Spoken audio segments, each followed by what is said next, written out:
Okay, well, we have a quorum of the Atherton Bicycle and Pedestrian Committee, so I'm going to declare this meeting begun. You do a roll call. Yeah. Yeah.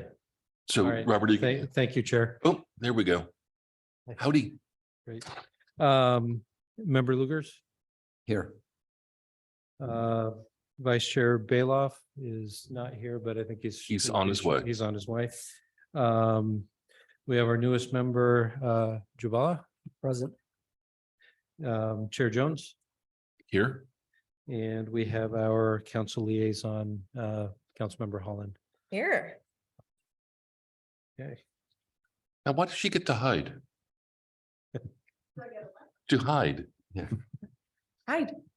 I get to hide off camera. Yeah. Well, I'm not the star of this show today. You guys are. So I will call for any public comments. Do we have any people on Zoom with raised hands? We do not.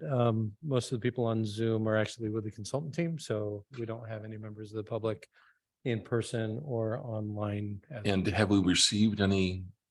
Have not received any comments. Okay. Then let's proceed with our first agenda item, which Great. I believe is the Fair Oaks Lane, Lloyden Drive intersection. Well, thank you, Chair, members of the committee. All right, looks like our Vice Chair has joined us just in time. Although you missed the brownies. Wow. So as you know, with the I don't know if it's easier for you to see behind you or there's a side screen. Actually, I have paper copies available as well, if it might be easier.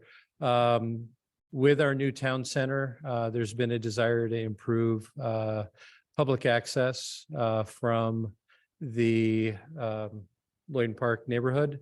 That is the only neighborhood in town with sidewalks. And so we're looking to extend pedestrian access from Lloyden along Lloyden Drive over to Fair Oaks Lane with a crossing over to the town center.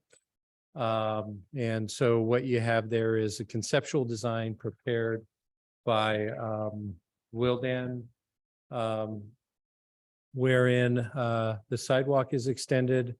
There is an existing curb cut on the opposite side of on the train track side of the street where there is no striped crossing, but at a minimum, putting in a corresponding curb ramp on the other side of the street so that folks can come across. The sidewalk would tie into the existing sidewalk and basically come across and around the Fair Oaks intersection, where the pedestrian crossing would be more visible to oncoming traffic from Fair Oaks Lane in both directions, as well as from the stop sign at Lloyden Drive. As you may recall, there's currently 3 stop signs, one eastbound on Fair Oaks Lane, one southbound out of the town center parking lot, and another one northbound out of the parking lot, southbound out of Lloyden Drive, but traffic does not stop in the westbound direction currently. What is being proposed is a raised crosswalk. So kind of to act like a little speed table. So the crosswalk would actually be at the elevation of the sidewalk. There'd be an inlet to collect water from the street approaching that where the grade changes for that to elevate that crosswalk. There's also rapid flashing beacons on either side of the intersection, either side of that crosswalk, where the pedestrians would activate it. It would activate the strobes and advise motorists of the pedestrian crossing. It ties into the existing sidewalk in front of the train station building, which loops around and also has ADA access to the town hall building. Schematically, what's shown additionally is bioswale and landscaping improvements to infill the area. Currently, it's an area that is just, I think it's more weeds than plants. It's got a few shrubs in there. We also need to do a little bit of trimming of vegetation right at the corner of the property so that pedestrians are a little more visible to eastbound traffic. And so that is a brief summary of the scope of the project. Looking for direction, feedback, any items that you think we ought to consider. I think one of the items that we have in the back of our mind is whether or not it's appropriate to put a stop sign on the eastbound side of the on the east side of the tracks for westbound traffic.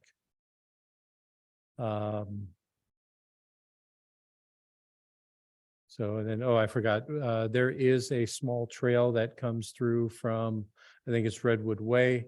And so what you have there is a little bit of improvement within that parcel there to provide a stabilized access path.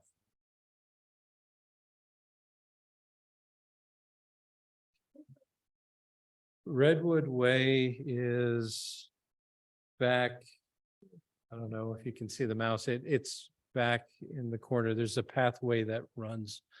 Redwood Way is off of El Camino.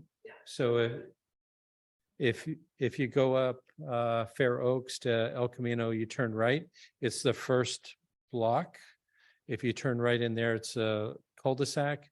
And at the back of the cul-de-sac, there's a utility easement that runs and outlets in this area. Yeah, it outlets to this area here. And so within this parcel is where we would build that pathway to connect that up. So Robert, I'm trying to remember, I suppose I should face the microphone. I'm trying to remember about what we discussed about the pedestrian access across Station Lane. So the crosswalk as it's envisioned here puts you on a sidewalk that is opposite the town center. And are we just relying then on the stop sign? Well, there is no, I can pull up Google Earth if it's, or sorry, Google Street View, so it's easier to visualize. Mhm, The thing is that there's only sidewalk on one side of Station Lane mhm. of the driveway over here. And so we need to link that up to an accessible pathway. Okay. And so that's why it's tied into that existing concrete sidewalk. A question about this raised thing, whatever you call that. How fast do you think cars can go over that? I'll leave that to the design team. We have a traffic engineer on the call. Bob, did you hear that question? Yeah, so generally the tabletops are designed for 20 to 25 miles an hour.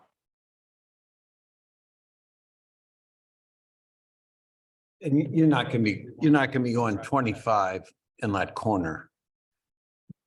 Particularly because it's got the stop signs. Yeah, The concern really is going to be the westbound traffic, that if it is not stop controlled, they do sometimes go a bit faster. And so that raised crosswalk will assist in slowing them down.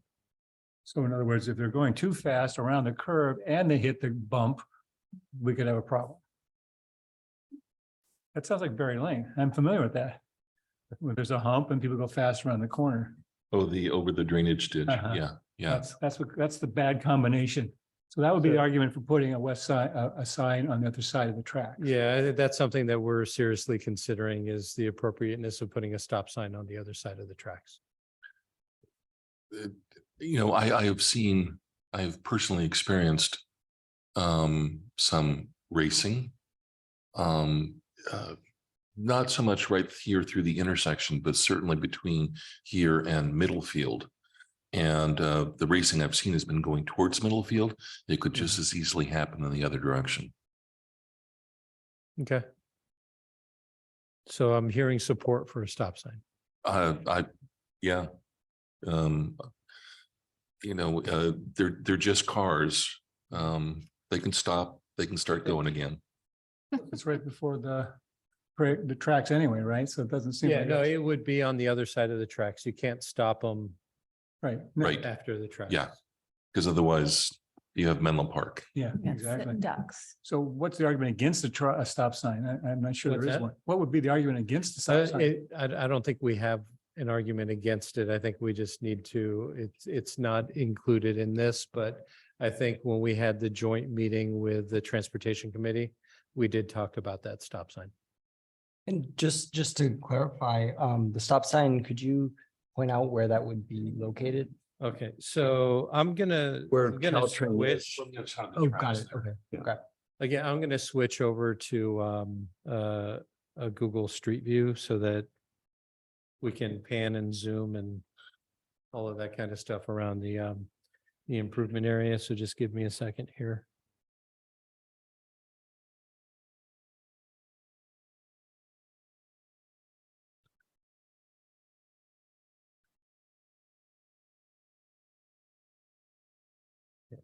Now.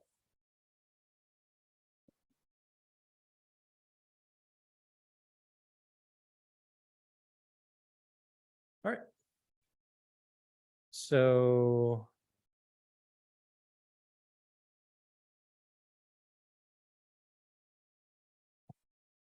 Trying to pan across. So this looks like it is the before condition. So I'm going to see if I move, if it comes up with something newer. Here we go. So unfortunately, we have a truck parked where the crosswalk would come in. So right in over here. And so you can see how we have the sidewalk that currently exists. There's an accessible ramp on this side here with a crosswalk that ties into the walkway in front of the town. Oop, jumped a little far. Here we go. Yeah, there you are. Okay. So here you have the walkway up to the town center building. But as you can tell, as you can see here, that there's no sidewalk on the other side. So that's why, one of the reasons why it is located where it is. Okay, and so currently, as you can see, we have a stop sign at the exit at Dinkelspiel Station Lane. Stop sign here for eastbound traffic. A stop sign at Lloyden Drive. But on the other side of the tracks, cars do not have to stop. And so what we're talking about is figuring out placement of that stop sign so that they stop at the limit line, but do not block visibility to the flashing warning signs. Sorry, a little slow, but we'll turn around here.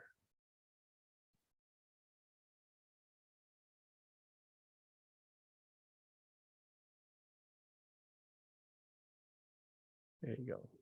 So someplace close to where there's, So it'll be somewhere around here. We just need to be careful not to block visibility of the flashing warning signs.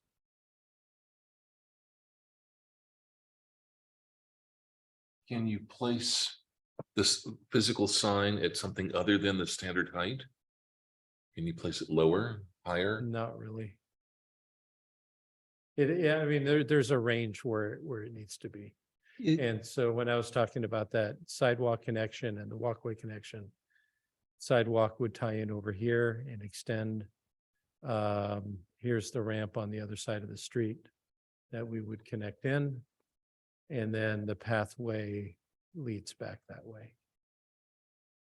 Is it possible to attach the stop sign to an existing standing structure?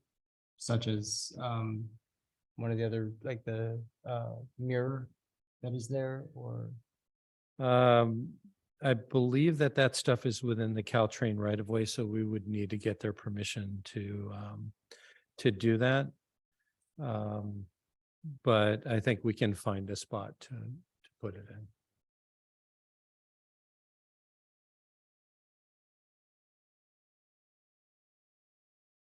in. And so like I said, what we want to make sure is that there's adequate visibility for oncoming traffic to see that crosswalk and the pedestrians.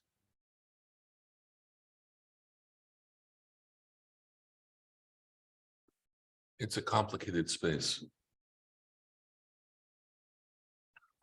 So any other comments, feedback, suggestions? My recollection is this is really very much what we talked about. So thank you. Okay. Well, thank you. All right. So any other comments about this particular item? Okay, let's move on to item number 2 then. Watkins Avenue pedestrian improvements. Okay. Give me a second and I'll pull that one up.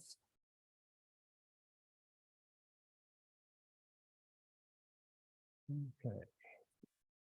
So thank you, Chair, members of the committee. This is a move it out of the way. This is actually what we have on the screen. Actually, it's two projects that the council have approved. The primary one being improvements to the pedestrian walkway along Watkins from the tracks down towards Middlefield. Currently, it is an asphalt walkway that adjusts in height in relation to the roadway. And again, I'll pull up the Google Street View in just a minute.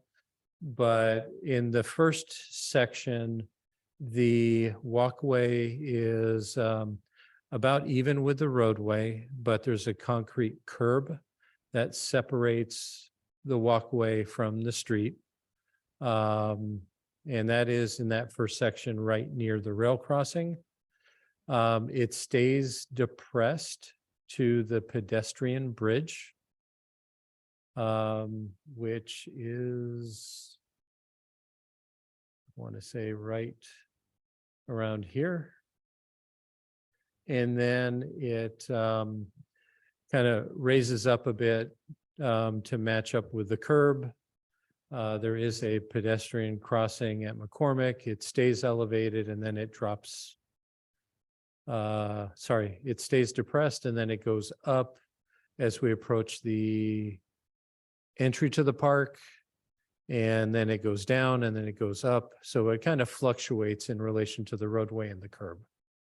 And so there was a desire, I think, in the past with our council, and I think he was, we had I'm sure there were previous conversations with the committee with regards to making improvements to the walkway to better visually separate it from the roadway and make it more visible to cyclists that share the road with the cars.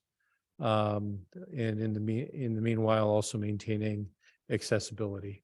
And so we do have improvements happening as part of the park circulation project at both the entry and exit to the park, wherein there's going to be a walkway that extends out of the park where there currently isn't one towards those entry and exits. And there'll be accessible ramps at the entry and exit drives as well. So this would tie into that. The second part of the project includes a replacement of the existing chain link fence with something a little more aesthetically pleasing. And so the consultant team came up with a couple of different options for consideration.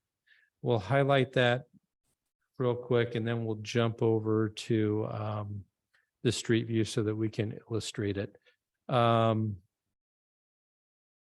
So where the first proposal is just to, as much as we can, raise that walkway to the elevation of the curb. And so what that would be in the areas where it's depressed, fill it in. Basically overlaying asphalt on top of the existing asphalt. And doing some reshaping and treatment of the asphalt dike that separates the road from the walkway. So in essence, kind of making it a little more sidewalk-ish, but made out of asphalt. And then doing some protective treatment on the existing asphalt where it already is elevated. Doing some dirt infill behind the walkway to the top of the channel and replacing the chain link fence.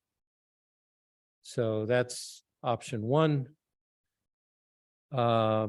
Another option to highlight visibility is more or less leaving things the way that they are in terms of the walkway, but putting up delineators, which highlight, but it's really going to be a visual distraction, I think, wherein it'd be different. And then another option that was presented was to provide a more substantial barrier between the walkway and motorists. That's the most expensive option there. And so, It looks to me like that last is the thing that, what's that? it looks to me like that last option you mentioned would chew up more real estate. It takes more real estate. Well, there is a second option without a median, just basically kind of redoing the curb. And so just a reminder for folks, because not everyone is familiar with the walkway. I'm just gonna jump on to Google Street View and kind of show what it looks like now. So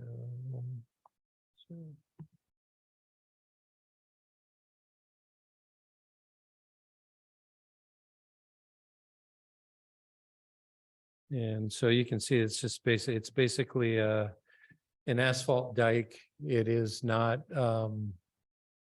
it kind of changes in shape a little bit. And so I'm not exactly sure how it was formed when it was put in, but it you know, in some areas it's a little more vertical than others. It's a little flatter in other spots. So it does take a bit of real estate there. This is that area that I said that the walkway is pretty much the elevation of the road with the dike separating vehicular and pedestrian traffic. And this area here is the area that we were talking about filling in. And the chain link fence, I think, is pretty self-evident that we can replace that.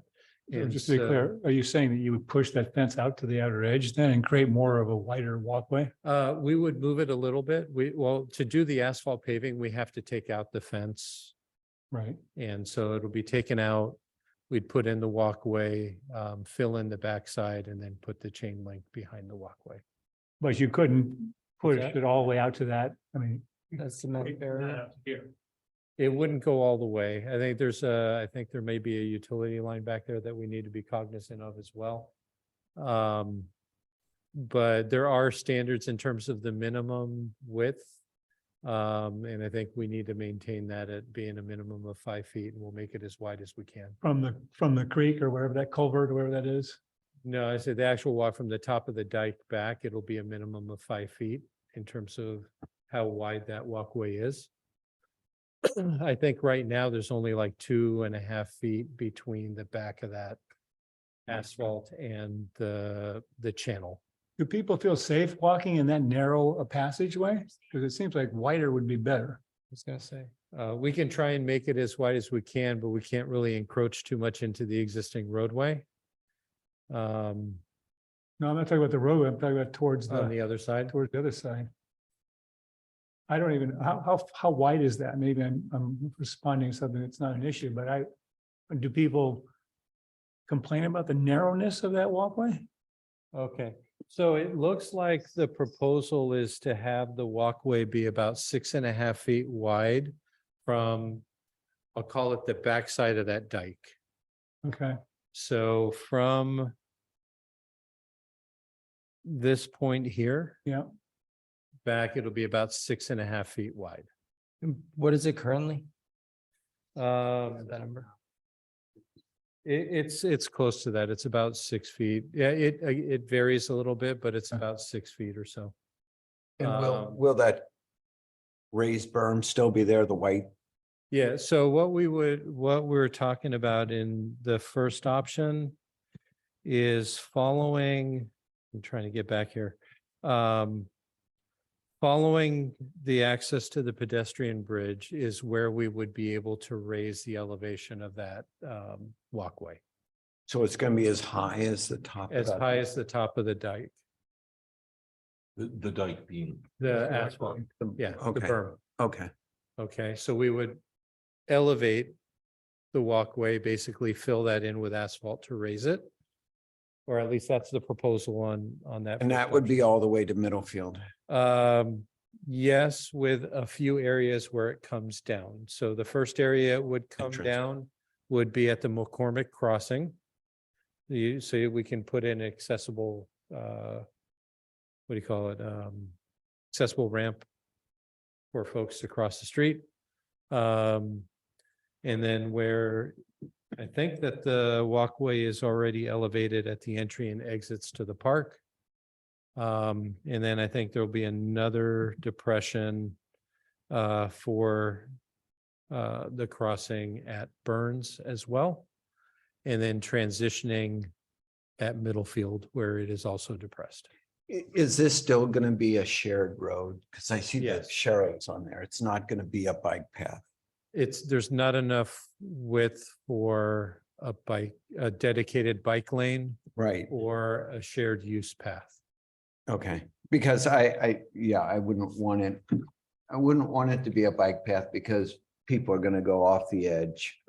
No, Yeah. and so I think that's one of the reasons for elevating it is to make it clear that it's more of a sidewalk or a pedestrian walkway than it is a lane for bicyclists. Okay,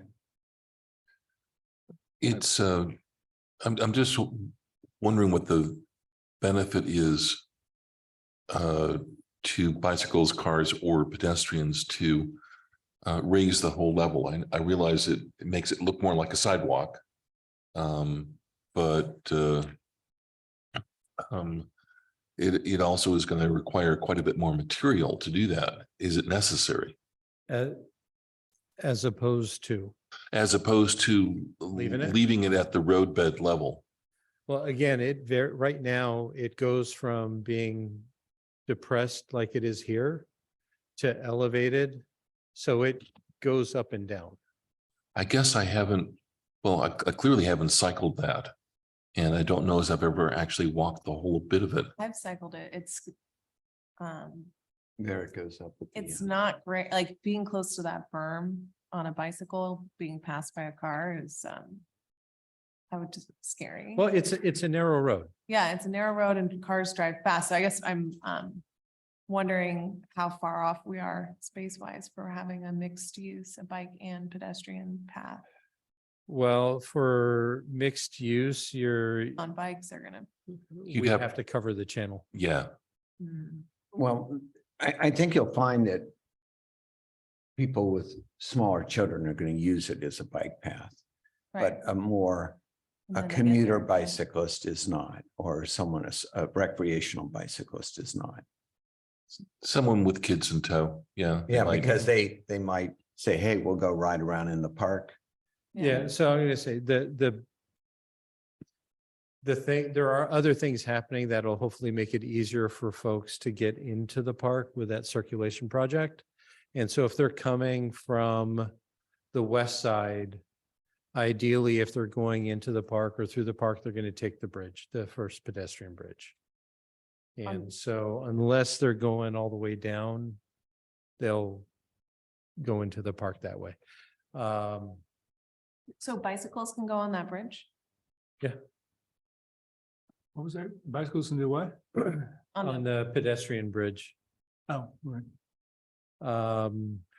There are some restrictions to bike use in the park, though.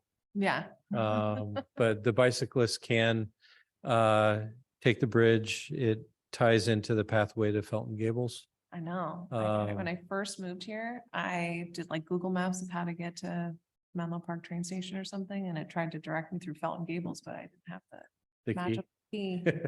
So then we had to turn around and my handlebars, I was like convinced I was gonna get my handlebars stuck on the chain link fence since I was like trying to like wiggle my way through here. So have not had positive experience with berms and chain links and bicycles in this situation. So Never a good mix. I did have a question about from a safety perspective, because the white berm seems to be, I guess, aesthetically doing away with that and making it all the height of the berm would be positive. But from two different perspectives, I would say, I'll just ask about leaving the berm there and having that separation between the street and the sidewalk.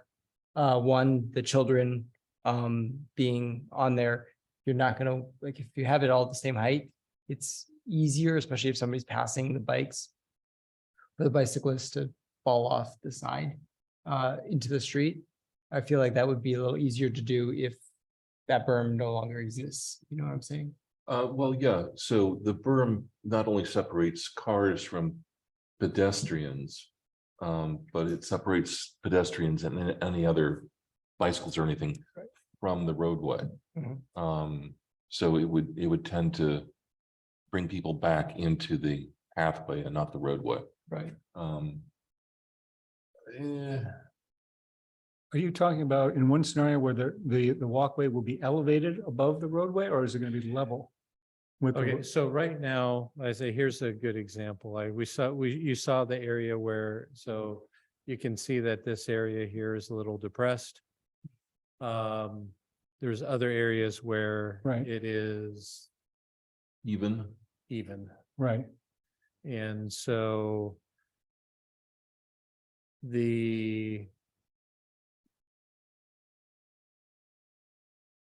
I'm trying to swing it around. Here we go. But is that And an so here you issue? can see it's a little more even with the top of that berm. But is that an issue? What's that? But is that an issue? The council asked for us to look at improving the walkway. Yeah. And so, and making it a little more consistent, a little more, call it separated from the road and cyclists, and making it clear to cyclists that they should be more on the roadway. Or at least those, what do you call it? You're talking the- about level, the creating commuter bikes. essentially a curb? Is that one of the options? Yeah. Yeah, in essence, I mean, right now that call it an asphalt curb or Right, berm okay. that separates. So getting to his point, so the question is it safer to have this berm, which this round hump? Is that safer than having a drop off onto the street, right? That's what we're talking about, two choices. So one is that the road is even with the walkway and you have a Like it curb or is. something Yeah. separating them. Yeah.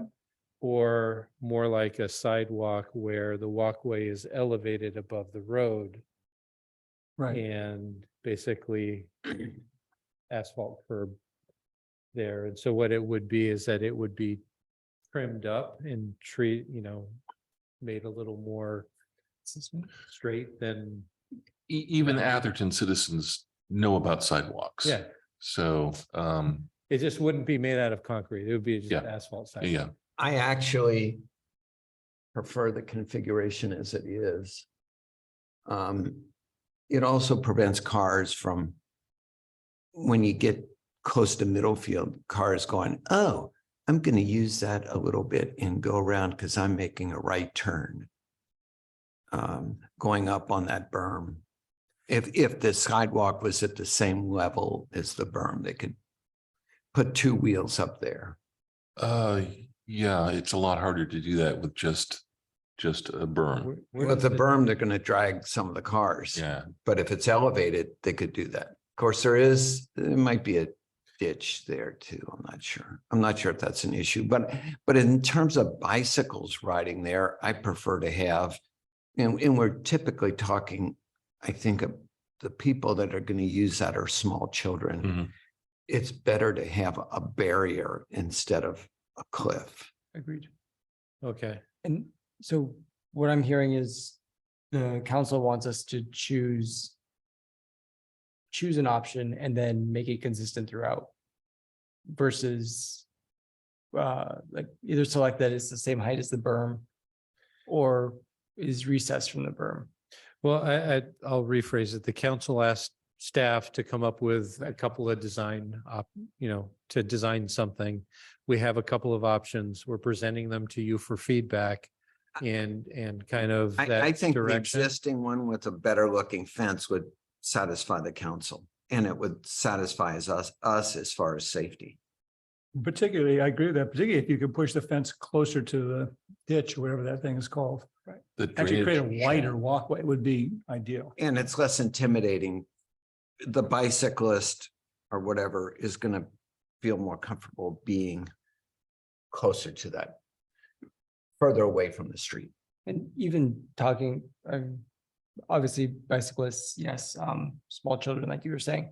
But as a wheelchair user, I feel like I take up a lot more space than the average person. So having that extra space would definitely make for a safer transition, especially when you're passing another person on the.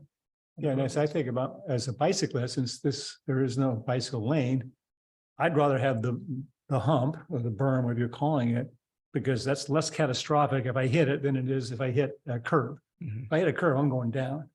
I could survive hitting the berm Mhm. if I got Because it's pushed. more rounded and. Yeah, I mean, it's not good, but it's Yeah. better than hitting a curb. I ride this road occasionally, but I'm going 17 to 25 miles an hour. And I don't even think about getting on that bike path.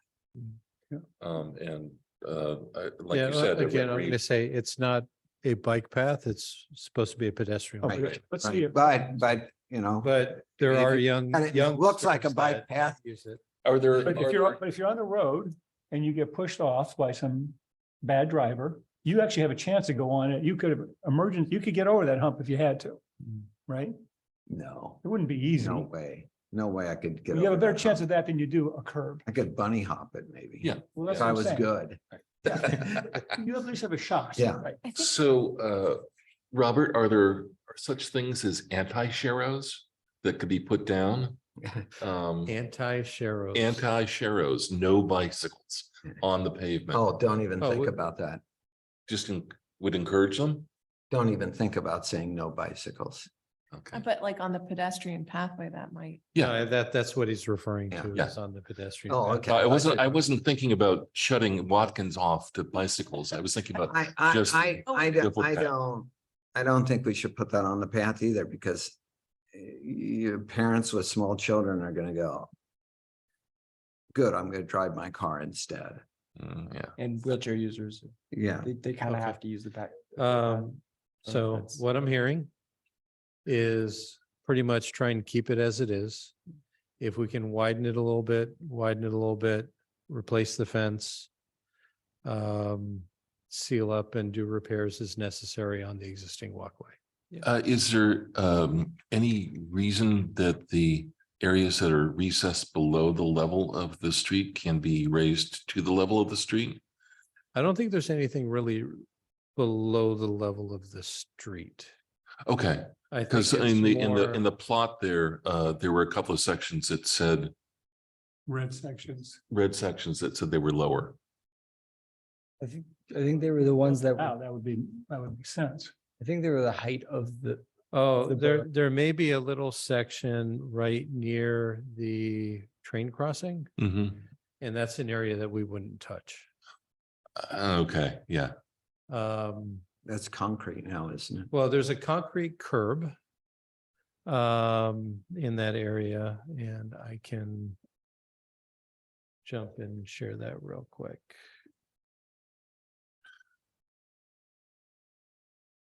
While you pull that up, I wanted to also mention that by leaving it the way it is right now, the fire hydrant that we see right there, we won't have to modify that at all. Because if we had to lift it up. to hide the berm- Like I said, the entries and exits to the park are going to be revised with a different project, and that includes relocation of the hydrant. Cool, okay. Oh, okay. Okay, and so with the park access and circulation plan, there's going to be improvements right at the entries and exits. And the installation of, I think if this is the exit, then along, oh, this is the entry, so it'll be along this side of the driveway to come into the park. So there's going to be a new walkway into the park as part of that project at both the entry and the exits. And what are the thoughts about the fence replacement? Or are there any yet? There are. Uh, I can show that to you in a minute. I just want to see if I can actually get to the kind of where we would stop. So this all is stuff that was put in, I think, by Caltrain. And that's a- so that's a we little- would basically, because you can't, even if we were going to raise, you can't raise this area because you need to be even with the bridge. And so this is the area where, in essence, we would start up with improvements. And so if I turn this around a little bit,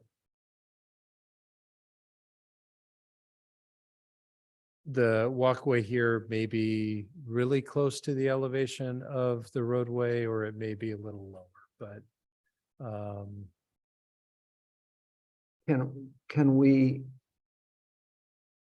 So it's not possible to come off the bridge and cross the street without, there's no place to cross. There's nothing to cross to. The well, if, let's say crossing, you're on a bicycle and you want to go left. Or into the then park. you would walk it up that walkway. Oh, what I mean is you can't go bicycle across the bridge to where that car is. No, Things are drop off there. You'd well, have there's to a go- curb there in between. Okay, yeah, well, you'd have to jump it. Okay. That's a good question though, because if that pedestrian bridge is bike friendly and someone was coming from El Camino into the park. It's the assumption they'll just go through the main entrance and not through this pedestrian bridge. If they are, I mean, if they're actually riding their bike from El Camino, then they would come in the entry. Okay.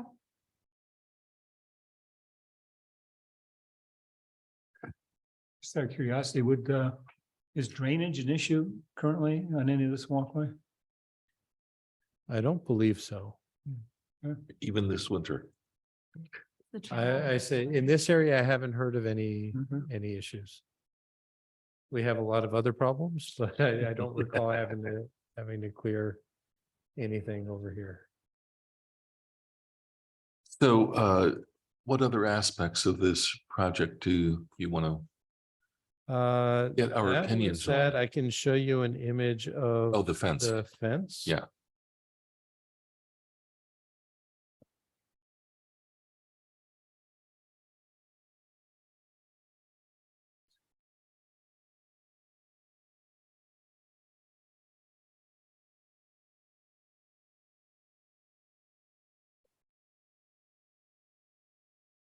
Okay, so here is an image of fencing.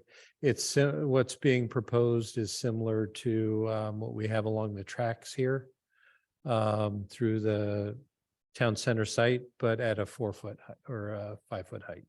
So basically pedestrian scale. There are limitations on how wide openings can be so that kids don't get stuck and whatnot. So I think it's a 4-inch maximum separation between the verticals there. And it's to tie in and match with what's being put in at the park entry and exit. Right. So Jonathan reminded me that there was one other suggestion or a couple others. Again, I don't know if it's something that we want to entertain. but sticking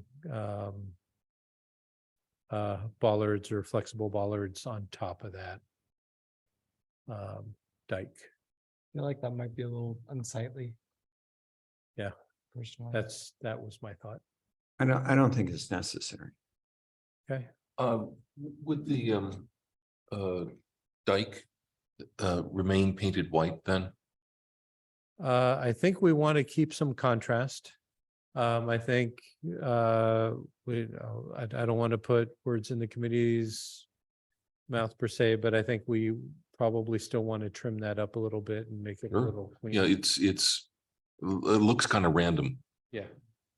It certainly wouldn't be difficult to make it look better. But I think it probably does need to stay white or some other very visible color. Is there reflective powder in that paint? Does it show up on like you would expect to see a crosswalk, for example? Yeah, so when we paint crosswalks, if it's our crews doing it, they do throw some glass sand in there to make it a little reflective. We can probably do the same on that. It wouldn't hurt. It wouldn't hurt. But Watkins is problematic in half a dozen different ways. The more we can do to eliminate potential Mhm. problems, the better. Okay. My pet peeve, Jerry alluded to, and that is turning right onto south on Middlefield. If you're headed east, turning right, because basically almost nobody respects the fact that at that intersection, there's supposed to be a left turning lane and a And a right right turning turning. lane, even if it's short. Most of the people turning left cheat over at least a foot, if not more. Visibility is not the best at that corner either. Yeah, turning left onto Watkins, if you're headed north on Middlefield, you usually have half a car to maneuver around. Because they have to edge out to see the oncoming Mhm. traffic. Okay, so keep as is, extra space as we can, replace the fence, clean up the dike, paint white. Yeah. Excellent. All right, we will relay that feedback Okay, great. and we'll go from there. So that leaves us with our future agenda items. So this is a topic item that is placed on for the committee to discuss mhm. topics for future meetings. I did receive communications from 2 members about a couple of possible future topics, and so with the committee's consensus, they can be put on to the next agenda. The first one is in relation to the El Camino Real Fair Oaks / Atherton Avenue intersection and a potential request to Caltrans to review signal timing, if I worded that correctly. So why don't you go ahead, Jerry? And Oh, so a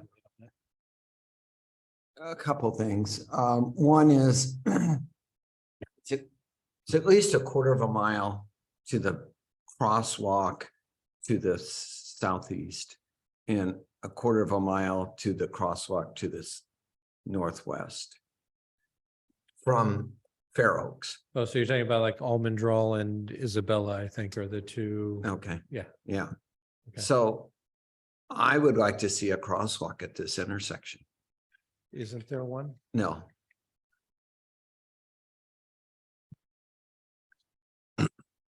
It's They have a like crossing thing, but I don't think there's a paint. You can hit a button. I don't believe there is no button on Atherton Avenue that I know of. It's not on Atherton Avenue, it's on El Camino. Okay. I think. All right, so we can put, I say, with the committee's consensus, we Sorry, would this is across El Camino. add an item to the next Yeah, that's where there's one, yeah, there's one here, but Atherton Avenue. next agenda. And we can work on the the wording of the agenda item, but there is a crosswalk. I'll pull it up right now. I just drove there today. Yeah, so. Yeah. The two, Over there. Okay, the two So I say crosswalks it's, here with this in okay, between. my mistake. then. so Okay. that's, but that being said, we can certainly talk about you know, the intersection and I'm gonna go back there. potential recommendations to Caltrans, because this is an intersection that's owned, operated, and maintained by them. On that topic, Alejandra, is there a crosswalk there? I don't know. I mean, I should know. There's there I pretty much think every day. there So is- demand. Because I know there's a lot, there's high school there, there's a college there, and there's potentially, if there's not one already, a crosswalk. There's a lot of illegal walking across that because it's so convenient. I feel that, That one, So I know right by there's a the flash. athletic fields. right, near the athletic. yeah, field. this has a hawk beacon. Oh, so it does. Okay. 'Cause I know there was a flashing light. So, okay. So there is one. Did the committee get an update on, because the council decided last year to put money towards an El Camino improvement project possibility. Did this committee get an update on? I'll provide that separate. It's not an agenda item, but I just want to get through this part. And I'm just Yeah, for our future agenda, Okay. since we're talking so much about El Camino, Yeah. maybe that could be a part of, Okay, but I'm not in charge. I'm just here. okay, So, so, you know, I'm perfectly happy to talk about that intersection. And making improvements, having the state make improvements to that crossing. You know, we have a sad history of pedestrians and El Camino. I don't know whether we have any particular pedestrian accidents at this intersection. But Okay. it could be better marked. Okay. You know, maybe some zebra striping, well, let's say we can Yeah, have. we're- we'll we're have a talking conversation about getting it what- on the agenda. Yeah. Sure, let's give it, you know. Okay, 10 so it sounds like we have consensus for that conversation. And then the other topic was Berry Lane, which I think that you had talked about in the past. So, yeah, it goes back probably 6 or 8 months. Mhm. And I think Sergeant Metzger was part of that conversation, and we had recommended to the Transportation Committee that we might consider a flashing speed light where that culvert and the curve of the bend. Robert points out that they did put in a sign on the, I would call the north-facing side of the culvert. We put signs on, On Both both, maybe sides. one was, okay, so maybe they're both new, but I would just suggest that they're not good enough. okay, They need to be flashing and they need to have this, like on Encinal by the school, like that kind of a sign. Because I lived there and I didn't even notice the signs. So I think the signs, there was right idea, but I think the signs need to be one of those flashing Okay. speed signs that says, slow down, you're going across a dangerous thing. That would be my okay, topic. well, if there's consensus for the committee to talk about it at the next meeting, we'll put it on the Yeah, agenda there. please do. My Okay. recollection, I haven't been over there in a while, but my recollection is you can see gouges in the pavement. Oh, yeah. Yeah. No, it's definitely a dangerous spot. Robert, I have one more. I didn't send it in advance. Is that okay? So, and I think this has come up before too, but there is another dangerous intersection, maybe more so, at the corner of, I want to say Elena and either, I'm not sure if it's Faxon or Berry, but it's the corner, It's Elena and Elena, actually. okay, Elena and Elena, before it turns into Isabella, Mhm. which is where a lot of people walk, and there are no crosswalks there, and there's no stops. There's only a stop sign. Well, there are stop signs, but there's no crosswalks. All right, well, we can. talk about Isabella putting that has On the agenda. a westbound stop sign, Right. but that's it. But when you're going around the curve, right towards Isabella, it's a slow, it's a, what do you call it? A yield sign. Um, but there's nowhere to cross. There literally are no Well, crosswalks. we can, Right. So that's the question of whether there should be a crosswalk. Circus Club. It's right in the corner of the Circus Club. Elena continues on here, but here's Isabella. So both of those intersections are kind of funky. Yeah, 'cause there's no crosswalk. So Okay, you, how do you get there's across the street? consensus to talk about that. We can see how the agenda shapes up. It may get a little full, Yeah, yeah. and so we'll We got nothing but time. And so before we get into the next items, I did want to, I should probably put in just a general staff comment thing. Councilmember Holland reminded me that, we occasionally put in for grants for different things and we get your blessings for them. We did receive a planning grant from the Transportation Authority to look at El Camino Real for bike and pedestrian improvements. So we'll be starting off on a planning study for dedicated bicycle and pedestrian facilities along the entire stretch of El Camino. So this is just a planning grant. This is, we'll call it the Kickstarter seed funding, Okay. where we They'll look put it at the in conceptual designs and solicit stakeholder feedback, public outreach and that kind of thing. So that we can better conceptualize what those improvements look like, what the potential impacts might be. And then following that, we would seek funding for actual project design and then construction. And so just a tidbit, Redwood City is working with Caltrans to put in Class 4 bike lanes approaching the town of Atherton. So they have their improvements. I think they're still in the initial stages. I don't think they've gone through the design, but they have the intent to put in Class 2 bike lanes on El Camino Real and Class 4 where they can.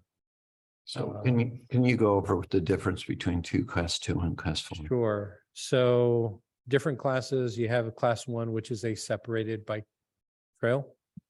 Class 2 are striped designated bike lanes. Class 3 are shared use with vehicles, so the sharrows and signage and whatnot. And then Class 4 is what they call a separated bikeway. And so you have your Class 2 has lanes, it could be buffered, it could be not buffered, so just having the stripes. Class 4 would add some sort of protective measure, barrier, or other item in between the vehicular traffic and the bicycle traffic. And so that could be delineators, it could be bollards, it could be a planter, it could be parked cars that provide that physical barrier or separation between the bikes and the motoring vehicles. And Redwood City's going to do Class 4. They are going to try and put them where they can. And Class 2 is just, it may be striped as the lane and then widen out and have something in between. And so this is at the south end of town. So that's where we go to 3 lanes each direction? Or when does it Like on widen? Fifth Street in South, where would they run these from? Well, their limitations are going to be somewhere, I think Oakwood is the last street in Redwood City. So it'll be between Oakwood and Selby is kind of where it'll end. We don't know what the details are on it yet. But as we get them, we'll be happy to share. I think I have a conceptual design somewhere, Just to clarify, conceptual layout. Class 2 would be like the green bike lanes, something like that. Or, The green is added in conflict areas. oh, got it. Okay. But I don't know, have you been down Middlefield, for example, or Valparaiso? Mhm. You'll have, basically, you have your vehicular lane, there'll be a stripe. Right. And separating a bike lane. That's the Class 2. Okay, got it. And then in conflict areas, you add the green, particularly where cars are going to be merging across. Sometimes in intersections as well. just kind of highlighting to motoring vehicles and cyclists that it's a potential conflict zone.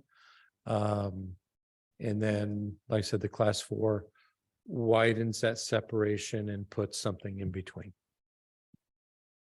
Okay, Is Menlo Park part of that? what's that? Is Menlo Park part of this process? Weren't they also doing something on El Camino, or am I misremembering? They have visions for El Camino. Yeah, The stretch that we're looking at will include crossing into the county as well as Menlo Park. Okay. Because a chunk of El Camino between,